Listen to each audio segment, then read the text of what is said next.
ಇದರಲ್ಲಿ ಏನು ಎಳ್ಳಷ್ಟು ಕೂಡ ನನ್ನ ಮಾತು ಸುಳ್ಳಾಗಲ್ಲ. ನಾನು ನಿಮ್ಗೆ ಹೇಳ್ತಾ ಇದ್ದೀನಿ, ಇದನ್ನು ರೆಕಾರ್ಡ್ ಮಾಡ್ಕೊಳ್ಳಿ. ಮುಂದಿನ ವರ್ಷಗಳಲ್ಲಿ ಇವ್ರು ಮಾಡಿದಾರ ಸಾಲ, ಅದಕ್ಕೆ ಬಡ್ಡಿ ಕಟ್ಟಲಿಕ್ಕೆ ಕೂಡ ಕಷ್ಟ ಆಗುತ್ತೆ ನಾಳೆ ದಿವಸ. ಕರ್ನಾಟಕವನ್ನು ಸಾಲದ ಸುಳಿಯಲ್ಲಿ ಸಿಕ್ಕಾಕ್ಸಿ ಆಡಳಿತ ಮಾಡಲಿಕ್ಕೇನೆ ಸಾಧ್ಯ ಆಗದಿರ ಇರೋವಂಥ ಭಯಾನಕವಾಗಿರ್ತಕ್ಕಂಥ ಸ್ಥಿತಿಗೆ ಕರ್ನಾಟಕವನ್ನು ದೂಡ್ತಾ ಇದೆ ಈ ಸರ್ಕಾರ. ಇನ್ನು ಕರ್ನಾಟಕವನ್ನು ಸಾಲದ ಸುಳಿಯಲ್ಲಿ ಸಿಕ್ಕಾಕ್ಸಿ ಯಾರೇ ಮುಂದೆ ಆಡಳಿತ ಮಾಡಲಿಕ್ಕೆ ಬಂದರೂ ಕೂಡ ಆಡಳಿತ ಮಾಡಲಿಕ್ಕೇನೆ ಸಾಧ್ಯ ಆಗದಿರ ಇರೋವಂಥ ಒಂದು ಭಯಾನಕವಾಗಿರ್ತಕ್ಕಂಥ ಸ್ಥಿತಿಗೆ ಕರ್ನಾಟಕವನ್ನು ದೂಡ್ತಾ ಇದೆ ಈ ಸರ್ಕಾರ. ಇದರಲ್ಲಿ ಏನು ಎಳ್ಳಷ್ಟು ಕೂಡ ನನ್ನ ಮಾತು ಸುಳ್ಳಾಗಲ್ಲ. ನಾನು ನಿಮ್ಗೆ ಹೇಳ್ತಾ ಇದ್ದೀನಿ, ಇದನ್ನು ರೆಕಾರ್ಡ್ ಮಾಡ್ಕೊಳ್ಳಿ.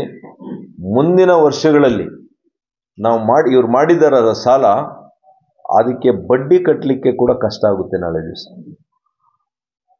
ಮತ್ತು ಇನ್ನು ವೇತನಗಳು ಹೆಂಗೆ ಕೊಡಬೇಕೋ ಗೊತ್ತಿಲ್ಲ. ಅಭಿವೃದ್ಧಿ ಮಾತು ದೂರದ ಮಾತು.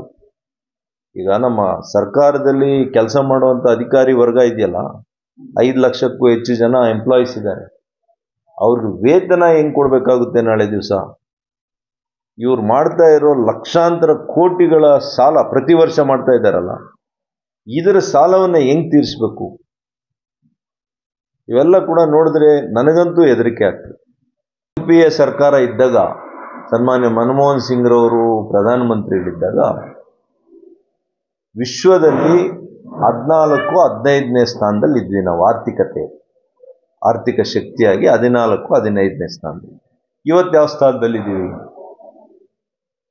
ಇನ್ನು ಕೆಳಗಡೆಗೆ ಹೋಗಿದ್ದೀವ, ಮೇಲೆ ಬಂದಿದ್ದೀವ? UK ಅನ್ನೋ ದೇಶನ ಹಿಂದಕ್ಕೆ ಹಾಕಿದ್ದೀವಿ, ಜಪಾನ್ ಹಿಂದಕ್ಕೆ ಹಾಕ್ತಾ ಇದ್ದೀವಿ. ನಮ್ಮ GDP ಎಷ್ಟು ಇವತ್ತು? ನಾನು ಹೇಳೋದಲ್ಲ, GDP ಎಷ್ಟು? 7.9. UPAಯಲ್ಲಿ ಯಾವಾಗಾದ್ರೂ 6 ದಾಟಿದೆಯಾ? 5 ದಾಟಿದೆಯಾ? ಹಾಗಾಗಿ ಲೆಟ್ ಅಸ್ ಅಂಡರ್ಸ್ಟ್ಯಾಂಡ್ ಫೈನಾನ್ಸಸ್ಸು, ಇದನ್ನೆಲ್ಲ ಕೂಡ ಅರ್ಥ ಮಾಡ್ಕೊಳ್ತೀರ. ಆಮೇಲೆ ಇಷ್ಟು ವರ್ಷಗಳು, 11 ವರ್ಷ ಆಯ್ತು ಕೇಂದ್ರ ಸರ್ಕಾರ ಬಂದು. ಇನ್ಫ್ಲೇಷನ್ ಎಷ್ಟಿದೆ ನಮ್ಮದು? ಇನ್ಫ್ಲೇಷನ್ ರೇಟ್ ಎಷ್ಟಿದೆ? 2.9%. 2.7 to 2. ಅತಿ ಕನಿಷ್ಠ ಬೆಲೆ ಏರಿಕೆ ಅನ್ನುವಂಥ ವಿಚಾರ ಜಾಸ್ತಿ ಆಗೋಗ್ಬಿಡ್ಬೇಕಾಗಿತ್ತು. ಎಲ್ಲ ದಿನನಿತ್ಯದ ವಸ್ತುಗಳು ಖರೀದಿ ಮಾಡಲಿಕ್ಕೆ ಬಹಳ ಹೆಚ್ಚಾಗಿ ಹೋಗ್ಬೇಕಾಗಿತ್ತು. ಇವತ್ತು ಆರ್ಥಿಕ ಶಿಸ್ತು ಅವರಲ್ಲಿ ಇಲ್ಲ ಅಂದಿದ್ರೆ, ಆಡಳಿತ ಸರಿ ಇಲ್ಲದೇನೆ ಇವತ್ತು ಇನ್ಫ್ಲೇಷನ್ ರೇಟ್ ಕಡಿಮೆ ಇದೆ, GDP ರೇಟ್ ಜಾಸ್ತಿ ಇದೆ, ಆರ್ಥಿಕ ಶಕ್ತಿಯಲ್ಲಿ ಇವತ್ತು 4ನೇ ದೇಶವಾಗಿ ಹೊರಹೊಮ್ಮಿದೆ. S Aquatech RO water purifiers ಅಂತ ಹೇಳ್ಬಿಟ್ಟು ಹೋಲ್ಸೇಲ್ ದರದಲ್ಲಿ ಚಿಕ್ಕಬಳ್ಳಾಪುರದಲ್ಲಿ ಪ್ರಪ್ರಥಮ ಬಾರಿಗೆ 5,500ಕ್ಕೆ ವಾಟರ್ ಪ್ಯೂರಿಫೈರ್ ಲಭ್ಯ ಇದೆ. 5,500 ಇಲ್ಲಿ ನಮ್ಮ ಅಂಗಡಿಯಲ್ಲಿ RO UV UF TDS ಖಾಲಿ 5,500ಕ್ಕೆ ಬರುತ್ತೆ ನಮ್ಮ ಅಂಗಡಿಯಲ್ಲಿ. ಬನ್ನಿ. ನಮ್ಮ ಲೊಕೇಶನ್ ಬಂದು S Aquatech Canara bank opposite ಅಲ್ಲಿ ಆಂಬೂರ್ ದಮ್ ಬಿರಿಯಾನಿ ಪಕ್ಕದ ರೋಡ್ ಅಲ್ಲಿ 2ನೇ ಅಂಗಡಿ ಬರುತ್ತೆ.